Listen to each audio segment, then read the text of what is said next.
మొదటి పేతురు 2:9.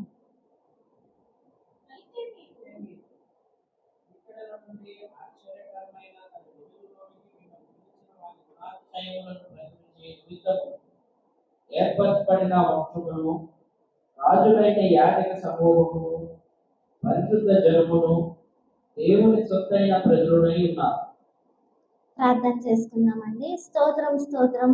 మహాగణుడా, మహోన్నతుడు, సర్వాధికారి, సర్వశక్తిమంతుడా, అయ్యా ఇంతవరకు మీరు ఎక్కల నీడల్లో మమ్మల్ని దాచించినందుకు వందనాలు యేసయ్యా.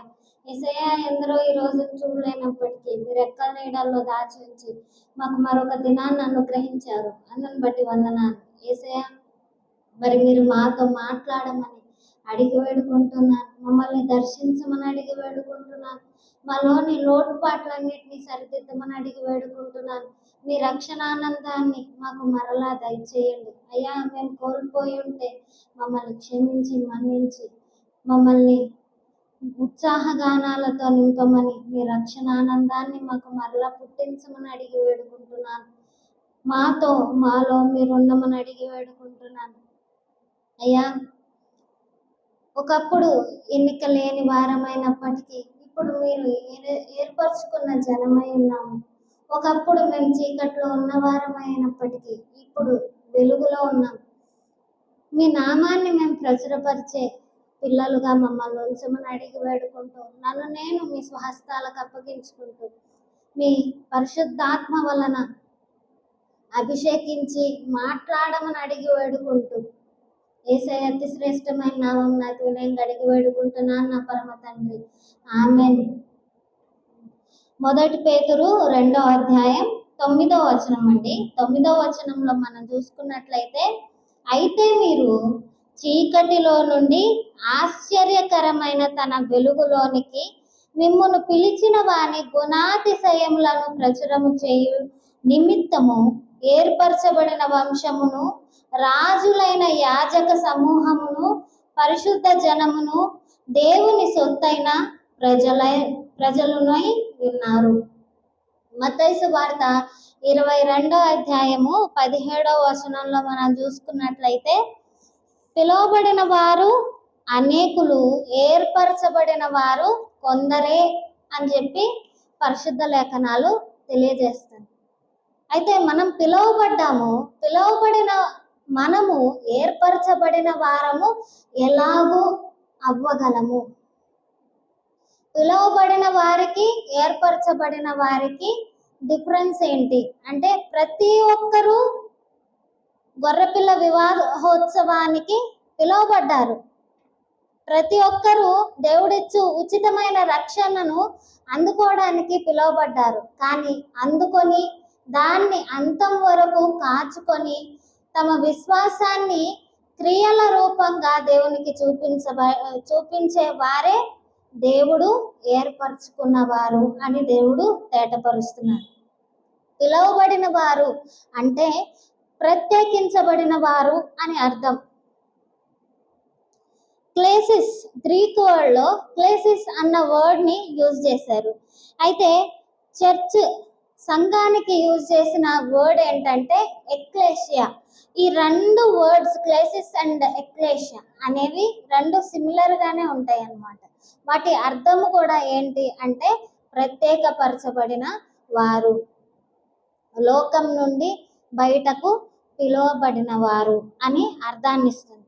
ఒకప్పుడు చీకటిలో, మరణాంధకారంలో ఉన్న ప్రదేశంలో దేవుని యొక్క వెలుగు ఉదయించిందంట. మరణాంధకారము ఉన్న చోట దేవుడు వెలుగై ఉదయించాడంట. పరిశుద్ధ లేఖనాలలో యెషయాలో 60లో ఏం రాయబడి ఉంటుందంటే, లెమ్ము తేజరిల్లుము, యెహోవా మహిమ నీ మీద ఉదయించుచున్నది అని చెప్పి దేవుడు తేటపరుస్తుంటాడు. లెమ్ము తేజరిల్లుము అంటే నీకు వెలుగు వచ్చింది, నీ దేవుడు నీ మీద నీతి సూర్యుడు వలె ఉదయిస్తున్నాడు, ఆయన నీకు నీతిని అనుగ్రహిస్తున్నాడు. నువ్వు చీకటిని విడిచి వెలుగుమయంగా నిన్ను నీవు మలచుకోమని దేవుడు తేటపరుస్తున్నాడు. ఒకప్పుడు మనం పాపంలో చిక్కుబడి ఉన్నాం, పాపానికి దాసులుగా ఉన్నాం. పాపానికి వచ్చే జీతం అయిన మరణానికి మనము దాసులైపోయాం. మరణమే మన యొక్క అంతిమ ఏంటంటే రిజల్ట్. అయితే దేవుడు ఆ మరణాన్ని నిత్య జీవంగా మలచడానికి ఆయన తానే దిగి వచ్చి మరణాన్ని మింగివేసి నిత్య జీవాన్ని దేవుడు అనుగ్రహించాడు. హోషేయలో రాయబడి ఉంటుంది. ఏం రాయబడి ఉంటుంది అంటే, ఓ మరణమా నీ ముల్లెక్కడా అని చెప్పి రాయబడి ఉంటుంది. మరణాన్ని మింగివేశాడు అని రాయబడి ఉంటుంది. నేను ఇది చేశాను, దాని గురించి నేను చింతించను అని రాయబడి ఉంటుంది హోషేయలో. ఆయన తన ప్రజల కోసం ఏం చేశాడు అంటే మరణాన్ని మింగివేశాడు. మరణాన్ని మింగివేసి ఏమి దయచేశాడు అంటే నిత్య జీవాన్ని అనుగ్రహించాడు. ఎవరైతే ఆయన పిలిచినప్పుడు ఆయన యొక్క మాటను విని వాళ్ళు దేవుని వద్దకు వెళ్తారో వాళ్ళు చీకటిలో నుండి ఆశ్చర్యకరమైన తన వెలుగులోనికి ఆయన్ని పొందుకుంటారనమాట. వెలుగులోనికి వాళ్ళు ప్రవేశిస్తారు అని చెప్పి పరిశుద్ధ లేఖనాలు తేటపరుస్తున్నాయి. ఆయన ఏం చెప్తున్నాడంటే, you are light of the world, మీరు లోకానికి వెలుగై ఉన్నారు అని ప్రభువు తేటపరుస్తున్నాడు. మీరు ఇక చీకటి కాదు, మీరు వెలుగు. ఎందుకు అంటే నేను ఎలాగూ వెలుగై ఉన్నానో మీరు కూడా నా వలె వెలుగు. మీరు ఎందు నిమిత్తం పిలువబడ్డారు అంటే నా గుణాతిశయాన్ని మీరు ప్రచురం చేయాలి, నన్ను ప్రచురం చేయాలి, ప్రతి ఒక్కరిని మరణ పంచుల్లో నుండి లాగివేయాలి, నిత్య జీవంలోనికి ప్రతి ఒక్కరిని చేర్చాలి అని ప్రభువు కోరిక. ఇక్కడ ఏం రాయబడి ఉంటుందంటే, ప్రచురం చేయు నిమిత్తం ఏర్పరచబడిన వంశమును, మీరు ఏర్పరచబడిన వారు, మిమ్మల్ని నేను ఎరిగి ఉన్నాను, మిమ్మల్ని నేను ఏర్పరచుకున్నాను అని దేవుడు తేటపరుస్తున్నాడు. రాజులైన యాజక సమూహము అని చెప్పి దేవుడు తేటపరుస్తున్నాడు. యూదులలో మనం చూసినట్లయితే యూదా గోత్రానికి రాజసం అనేది ఇవ్వబడింది. రాజులు యూదా గోత్రం నుండి వచ్చారు. తర్వాత లేవీయులకు దేవుని యొక్క యాజకత్వం అనేది ఇవ్వబడింది. యూదా గోత్రంలో పుట్టిన దావీదు చిగురైన క్రీస్తు, ఆయనే రాజసం కలిగిన వాడు. అంటే హీఈస్ రాయల్, ఆయన రాజు. మెల్కిసెదెకు క్రమము చొప్పున నిత్యము యాజకుడైన వాడు ఆయనే. ఆయన యాజకత్వం చేయువాడు, నిరంతరము ఆయన యాజకుడు. ఆయనకు అంతము లేదంట. ఆ యాజకత్వానికి అంతము లేదు అని పరిశుద్ధ లేఖనాలు తేటపరుస్తున్నాయి. క్రీస్తులో యాజకత్వము రాజసము ఆ రెండు కలపబడ్డాయి కనుక ఆయన ఏర్పరచుకున్న ప్రజల్ని ఏం పిలుస్తున్నాడు అంటే రాజులైన యాజక సమూహము. మీరు దేవుని ప్రజలు, మీరు దేవుని పిల్లలు. మొదట దేవుని పిల్లలు అనబడుటకు అధికారం లేని వారికి దేవుని పిల్లలుగా అగుటకు అధికారం ఇచ్చి ఆయన రాజసాన్ని ఇచ్చాడనమాట. హెయిర్ అంటే వాళ్ళకు అధికారము అనుగ్రహించాడు, రాజ్యాధికారం అనుగ్రహించాడు, తరువాత యాజకత్వాన్ని కూడా అనుగ్రహించాడు. ఈ దేహము దేవుని యొక్క ఆలయము. ఈ ఆలయము వలన దేవుడు మాత్రమే మహిమపరచబడాలి. మొట్టమొదటిగా దేవుడు ఇచ్చిన దేహము దేవుని ఆలయము. అందులో నివసిస్తున్న మన ఆత్మ అనేది దేవునికి యాజకుడుగా దేవునికి నిత్యము ఏమి చేయాలి? స్తుతులు, నైవేద్యములు అర్పించాలన్నమాట. జిహ్వా ఫలము అనేది ఎల్లవేళలా దేవునికి అర్పించాలి. అర్పణ అంటే ఏంటి అంటే సజీవ యాగ సమర్పణగా దేవునికి మనల్ని మనము అప్పగించుకోవాలి. ఉదయకాల నైవేద్యము, రాత్రికాల సాయంకాల నైవేద్యముగా మన ప్రార్థన అనేది ఆయన యొద్ద మనం కాచి ఉండాలంట నిత్యము. దేవుడు చెప్తున్న మాట ఇది.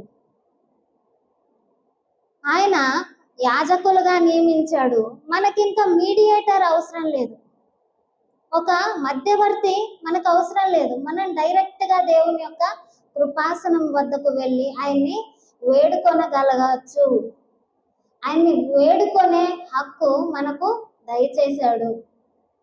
ఎప్పుడో పస్కా బలి అప్పుడు మాత్రమే అతి పరిశుద్ధ స్థలానికి వెళ్ళే యాజకుడు అప్పుడు మాత్రమే రక్త ప్రోక్షణ చేస్తాడు. ముందుగా తనకు తాను రక్త ప్రోక్షణ చేసుకోవాలి. ముందుగా తనకు తాను క్షమాపణ పొందుకొని ఆ తర్వాత ఇశ్రాయేలీల ప్రజలందరికీ క్షమాపణ కలిగేటట్టు దేవుని యొక్క అతి పరిశుద్ధ స్థలానికి ప్రవేశించి అక్కడ ఆయనకు రక్త ప్రోక్షణ చేయాలి. అయితే ఈయన ఒక్కమారే తన రక్తాన్నే తీసుకొని వెళ్ళి ఆయన రక్త ప్రోక్షణ చేసి ప్రతి మానవాళి యొక్క పాపానికి ఆయన పరిహారం చెల్లించాడంట. అటువంటి ప్రధాన యాజకుడిని మనం కలిగి ఉన్నాము అని హెబ్రీయులకు రాసిన పత్రికలో రాయబడి ఉంటుంది. ఆయన నిత్యము ఏ క్రమం చొప్పున ఉంటాడు అంటే మెలికిసెదెకు క్రమము చొప్పున ఆయన రాజుగా యాజకునిగా ఉంటాడని చెప్పి ఆ లేఖనం అనేది చెబుతుందన్నమాట. దావీదు వంశం నుండి రాజసం వచ్చింది. మెల్కిసెదెకు క్రమము చొప్పున ఆయన నిత్యము యాజకుడై ఉంటాడు. ఆయన రాజ్యానికి అంతము లేదు, ఆయన యాజకత్వానికి అంతము లేదు. ఆయన యందు పిలువబడిన వాళ్ళు కూడా యాజకులుగా రాజులుగా ఆయన పిలుస్తున్నాడంట. ఈరోజు మనము దేవుని యొద్దకు డైరెక్ట్గా వెళ్ళే గేట్ అనేది ఓపెన్ చేసి పెట్టాడు ఆయన. కేవలము విమోచన క్రయధనము ఆయన చెల్లించుట వలన పరిశుద్ధ జనము అని చెప్పి ఇక్కడ రాయబడి ఉంటుంది. ముందు అపరిశుద్ధులు అపవిత్రులు ఆయన ప్రజల్ని పరిశుద్ధ జనము అని ఆయన పేరు పెడుతున్నాడు అన్నమాట. ఆయనకు మాత్రమే పరిశుద్ధత అనే పేరు వర్తిస్తుంది. మొదటి పేతురు 16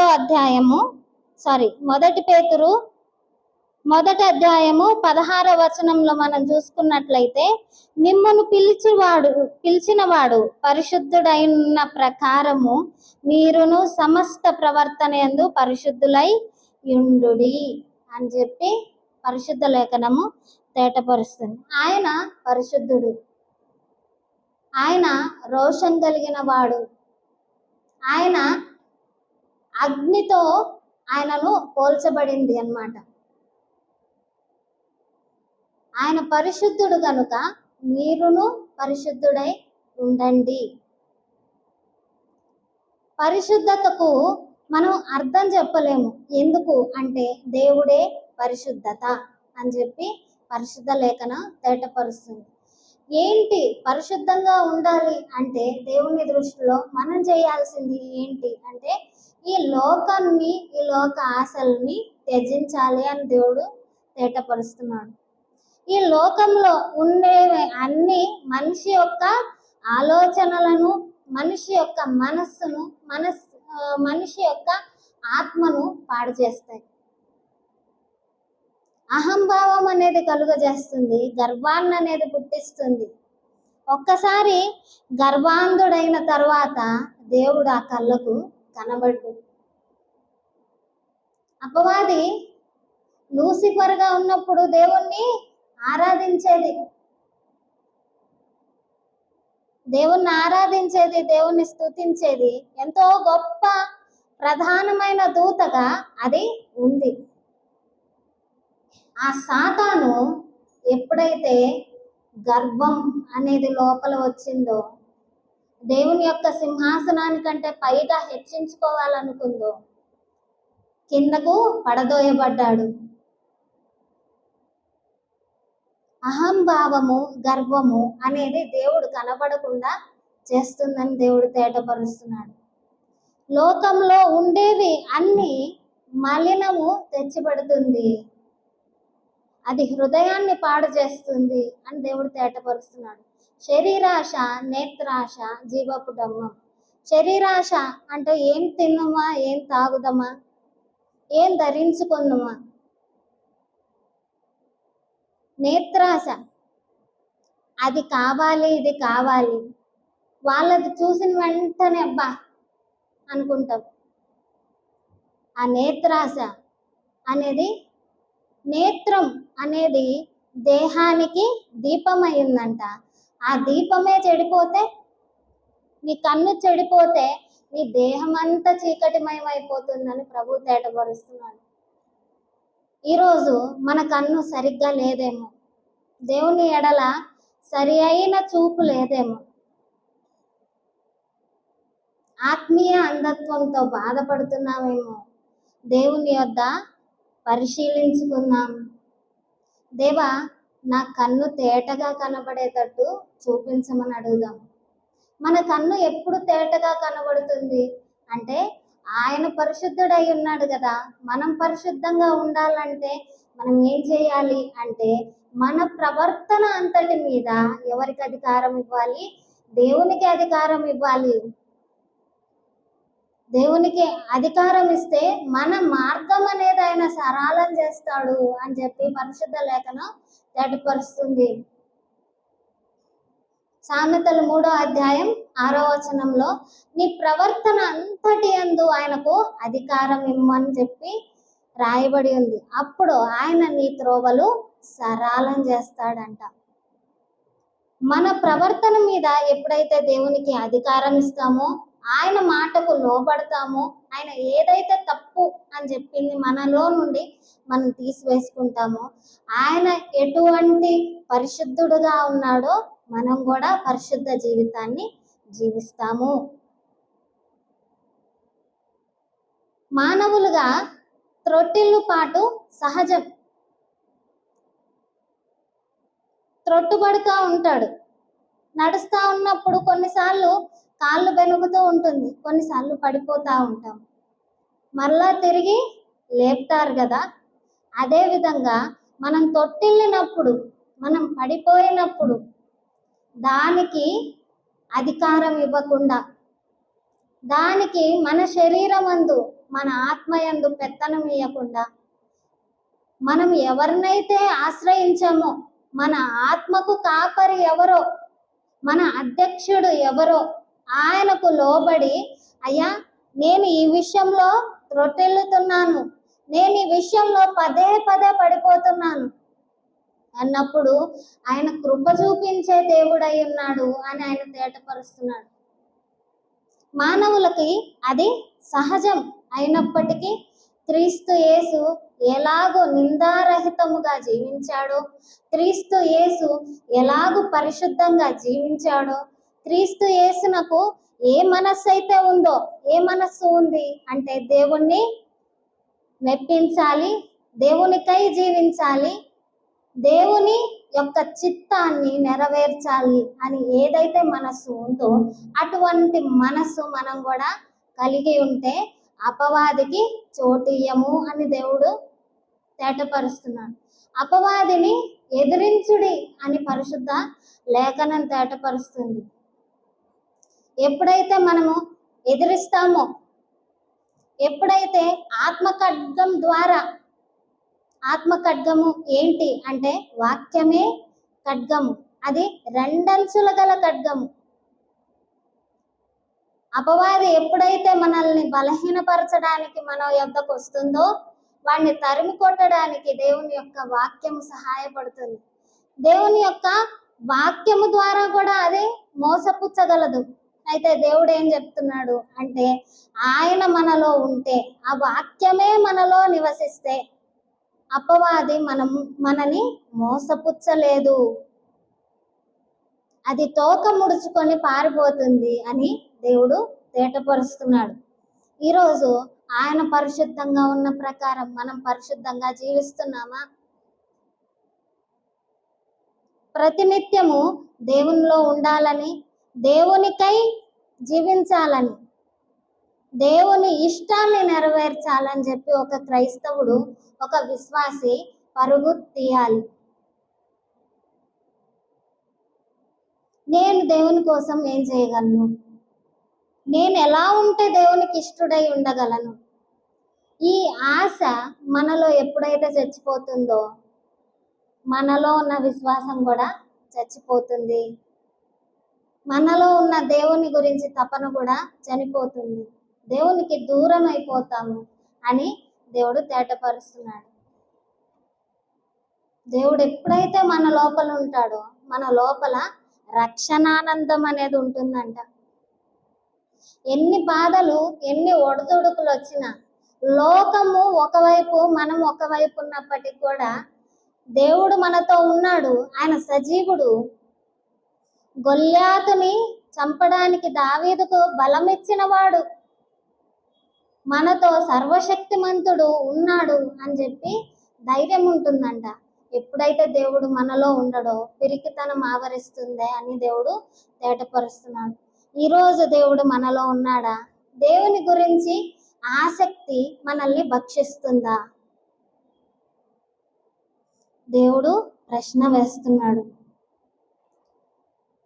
ఆయన ఆశ్చర్యకరమైన వెలుగులో మనం పిలువబడిన వారం కనుక ఆయన యందు పిలువబడిన వాళ్ళు ఎలాగూ జీవించాలి అంటే, మొట్టమొదటిగా ఆయన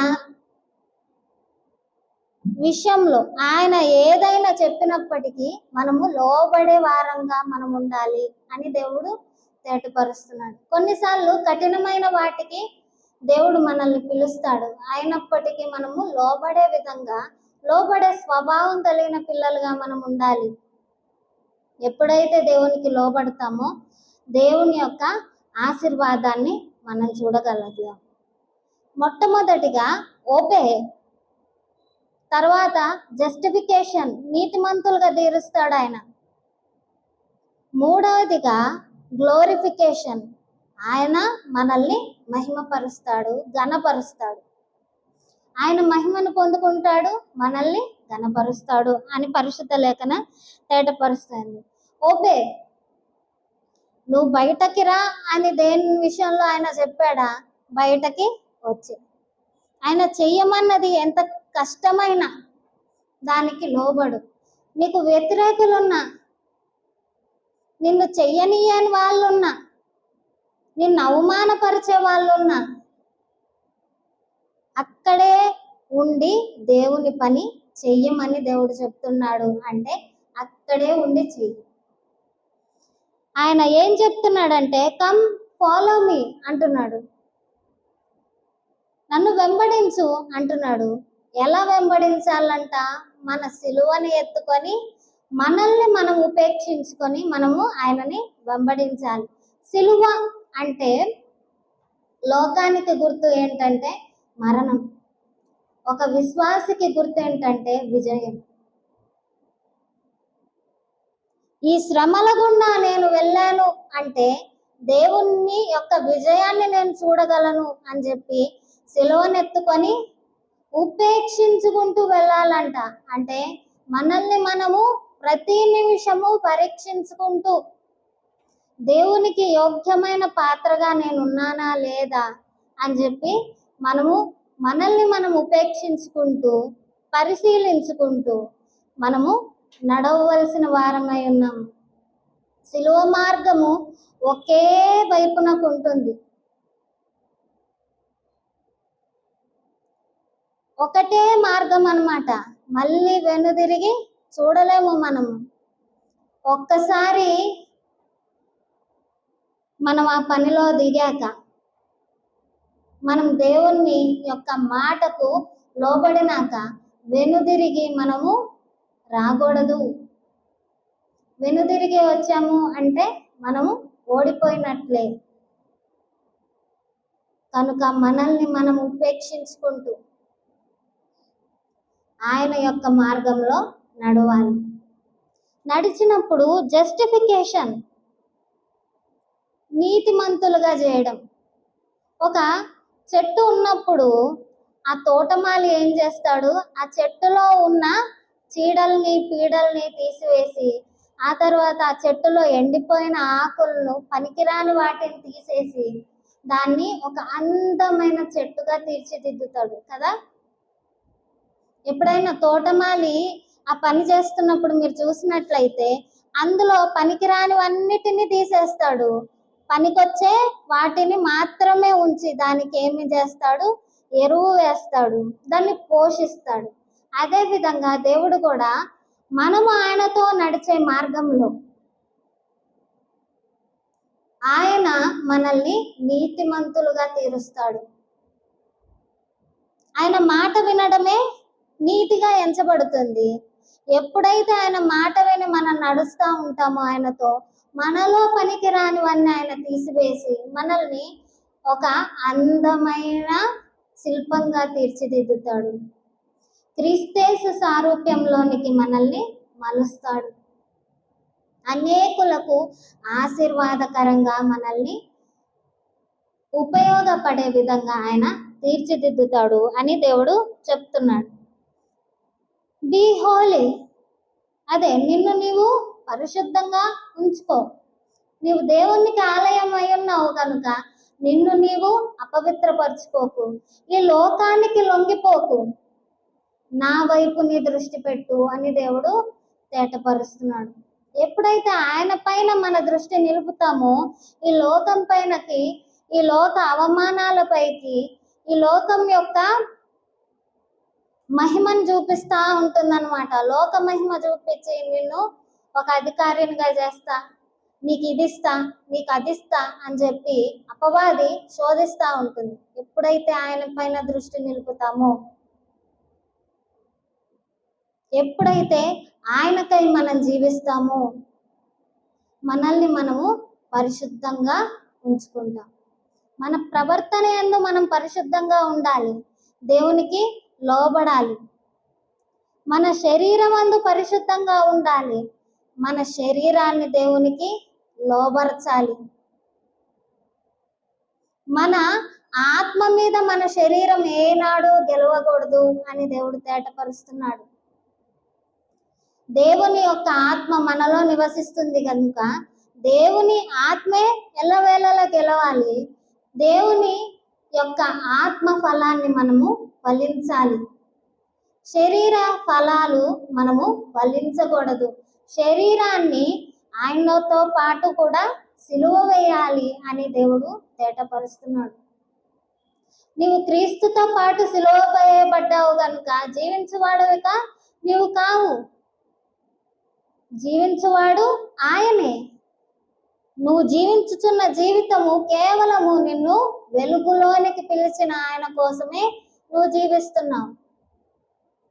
ఒకనాడు పిలువబడని వాడివైన నువ్వు, అపవిత్రునిగా ఎంచబడ్డ నీవు, అసహ్యునిగా చూడబడ్డ నీవు ఈరోజు క్రీస్తులో ఒక ఘనమైన పాత్రగా ఎంచాడు కదా, వెలుగుతో నేను నింపాడు కదా.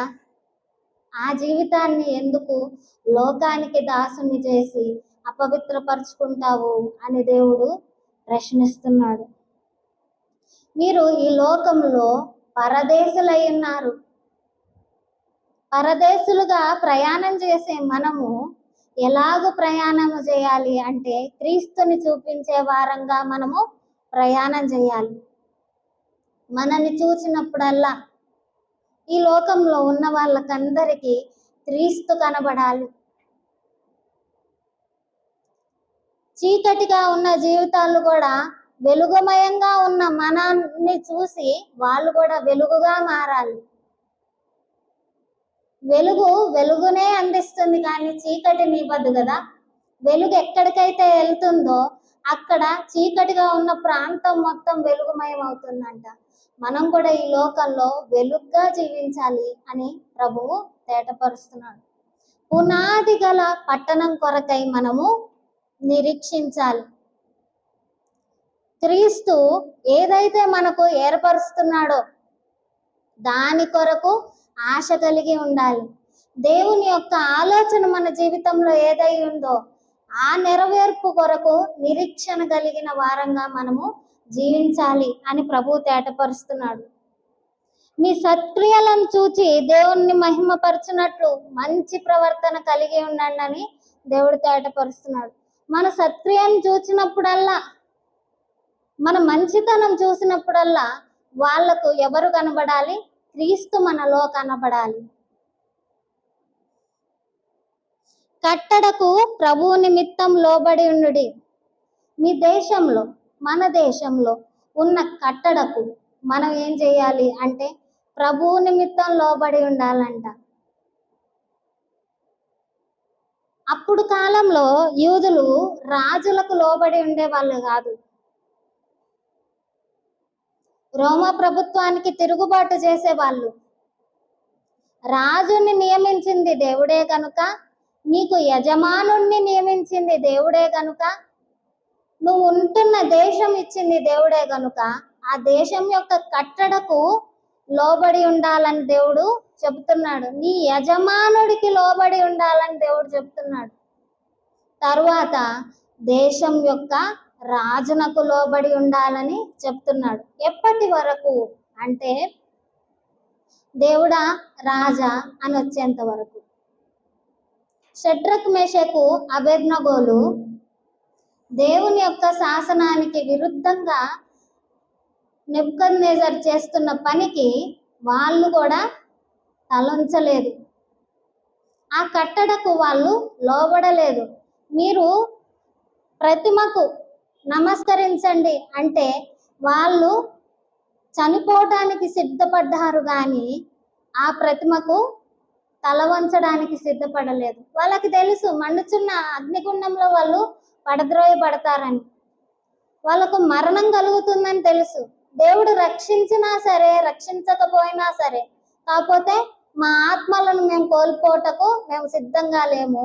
ఎవరి నిమిత్తం అయితే మేము విశ్వాసం చూపుతున్నామో, ఎవరి నిమిత్తం అయితే నీ కట్టడకు లోబడి ఉంటున్నామో, ఎవరి నిమిత్తం అయితే నిన్ను ప్రేమిస్తున్నామో, నీ అధికారానికి ఒప్పుకుంటున్నాము, ఆయన యొక్క కట్టడకే నువ్వు వ్యతిరేకంగా చేస్తున్నావు కాబట్టి నీ కట్టడకు నేను లోబడము, మరణ శాసనంకైనా సిద్ధం అని చెప్పారు. దేవుడు రక్షించి తమ్ముని తాము వాళ్ళనే రక్షించడమే కాకుండా నెబుకద్నెజర్ ద్వారా కూడా వీళ్ళ దేవుడే నిజమైన దేవుడు అనే మాట కూడా రప్పించే విధంగా వాళ్ళు దేవుని అధికారానికి ఒప్పుకొని వాళ్ళు విశ్వాసంతో జీవించారు. అంతటి విశ్వాసం మనలో ఉందా?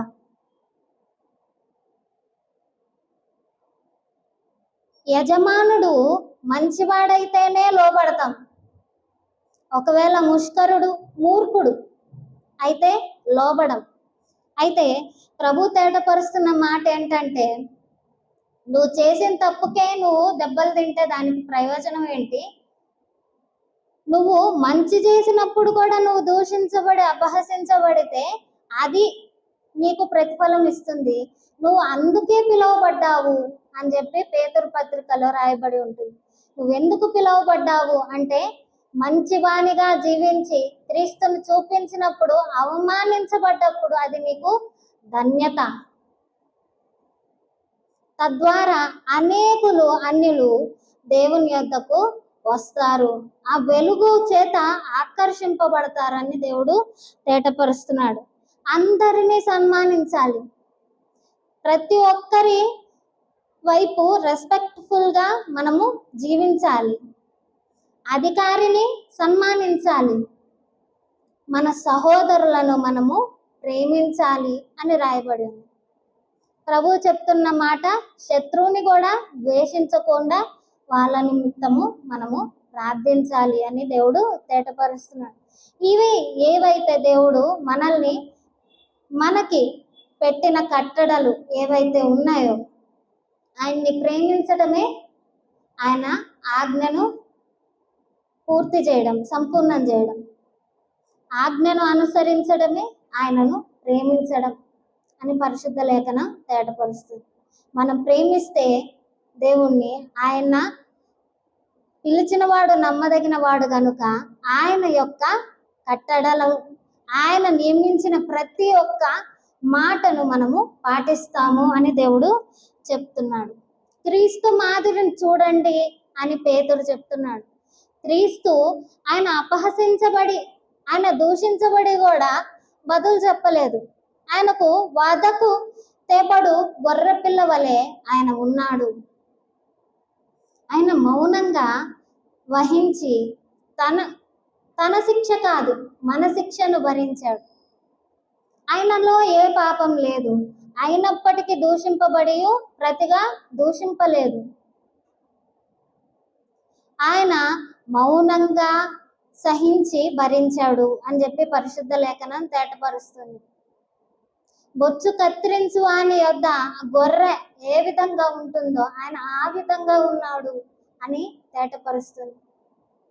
తన్ను తాను దేవునికి అప్పగించుకున్నాడు అని చెప్పి పరిశుద్ధ లేఖనం తేటపరుస్తుంది. అదే విధంగా ఇప్పుడు బొచ్చు కత్తిరించే వాళ్ళ యొద్ద మనము ఎలాగో ఉండాలి అంటే మౌనంగా ఉండాలి. మన క్రియలు వాళ్ళకి జవాబునియాలి కానీ మన మాటలు కాదు అని దేవుడు తేటపరుస్తున్నాడు. మాటల జ్ఞానం కూడా కొందరికి ఇచ్చుంటాడు. మాటల ద్వారా కూడా దేవుణ్ణి యొద్దకు తీసుకొచ్చే చాలా మందిని నియమించి ఉంటాడు. కానీ మనకు విశ్వాసులైన వారికి దేవుడు చెప్తున్న మాట ఏంటి అంటే మౌనంగా సహించాలి, మౌనంగా భరించాలి.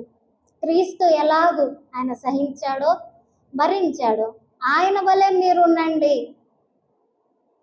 ఆయన శత్రువుల్ని ఎలాగూ క్షమించి వారి నిమిత్తం ప్రార్థన చేశాడో ఆ విధంగా ప్రార్థన చేయండి. ఆయన ఏనాడు ఒకరికి అపకారం చేయలేదు. అలానే మనం కూడా ఉపకారం చేసే వారి వలనే ఉండాలి అని ప్రభు తేటపరుస్తున్నాడు. యెహోవా అందరికీ ఉపకారి అని పరిశుద్ధ లేఖనం తేటపరుస్తుంది. ఆయన మంచివారికి కానీ చెడ్డవారికి కానీ ఎవరికైనా కానీ ఆయన అందరికీ ఉపకారి. ఆయన మనస్తత్వంలో లేనిది ఏంటి అంటే అపకారం చేసే గుణము దేవునికి లేదు. ఆయన ప్రతి ఒక్కరికి ఉపకారి. గుణాతిశయములను మనం ప్రచురించాలి అంటే ఆయన గుణము మనము కలిగి ఉండాలి. చాలా మంది బైబిల్ చదవలేరు, బైబిల్ చదివే అవకాశం కూడా వాళ్ళకి రాదు. కానీ వాళ్ళు క్రీస్తు వైపు ఆకర్షితులు అవ్వాలంటే కేవలము నడుస్తున్న బైబిల్ లాగా మనం ఈరోజు ఉండాలి. నడుస్తున్న వెలుగుగా మనం ఉండాలి. దేవుని వాక్యాన్ని మనం ఎప్పుడు ధరించి ఉండాలి.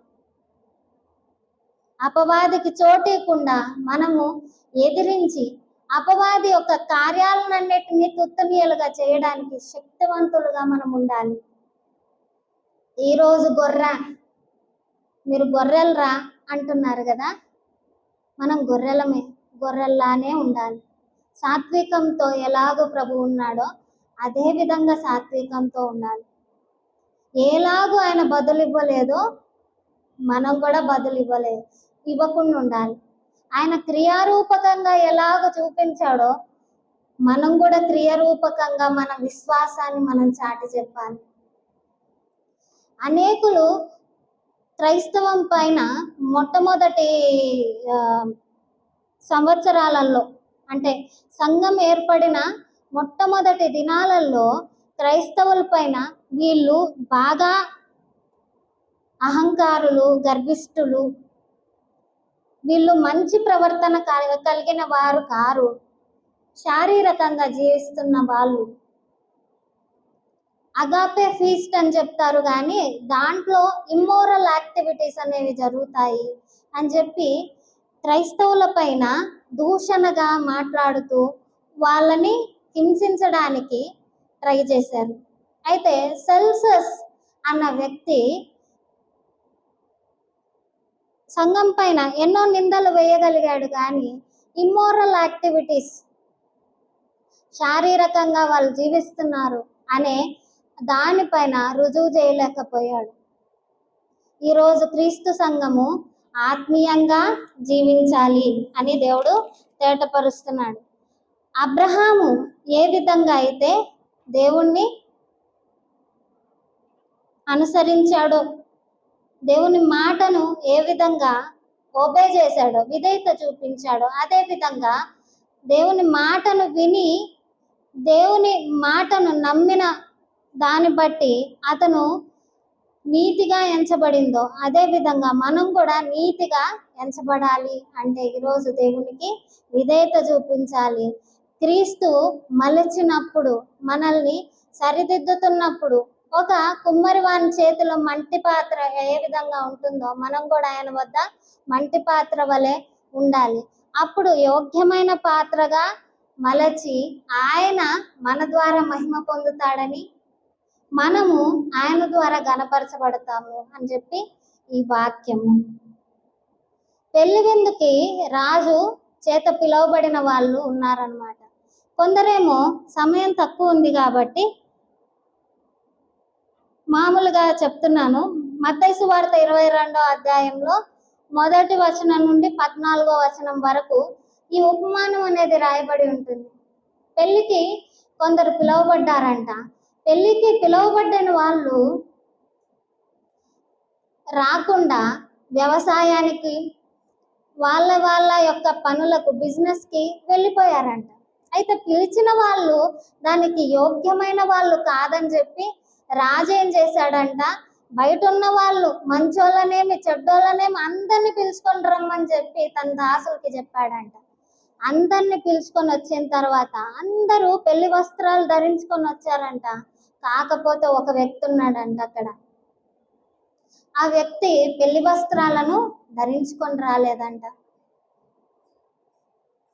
అతన్ని కట్టి చీకట్లోనికి, పండ్లు కొరుకుట, వేదన ఉన్న చోటికి అతన్ని పడవేయమని చెప్పి రాజు ఆజ్ఞాపించాడంట. ఈరోజు మనం పిలువబడ్డాము. గొర్రెపిల్ల వివాహోత్సవానికి మనము పిలువబడ్డాము. We are invited to lamb's marriage, but are we chosen అని అడుగుతున్నాడు దేవుడు.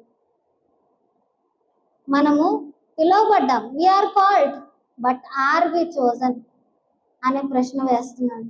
ఈ గుణగణాలు అన్ని మనలో ఉన్నాయా అని మనల్ని మనము ప్రశ్నించుకుందాం.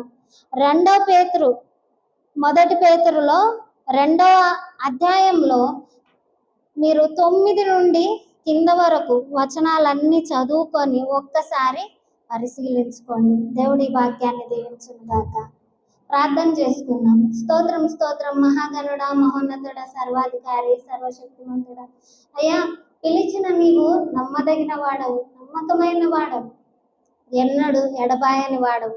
అయ్యా, మీ మాటకు విధేయత చూపించి నీతిమంతులుగా తీర్చబడి గణపరచబడే పాత్రలుగా మమ్మల్ని తీర్చిదిద్దమని అడిగి వేడుకుంటున్నాను. మాలో ఏమన్నా లోపం ఉంటే మమ్మల్ని మన్నించి క్షమించి ఏర్పరచబడిన వారిగా మమ్మల్ని తీర్చిదిద్దమని అడిగి వేడుకుంటూ యేసయ్య అతి పరిశుద్ధ నామమున అతి వినయంగా అడిగి వేడుకుంటున్నాను నా పరమ తండ్రి.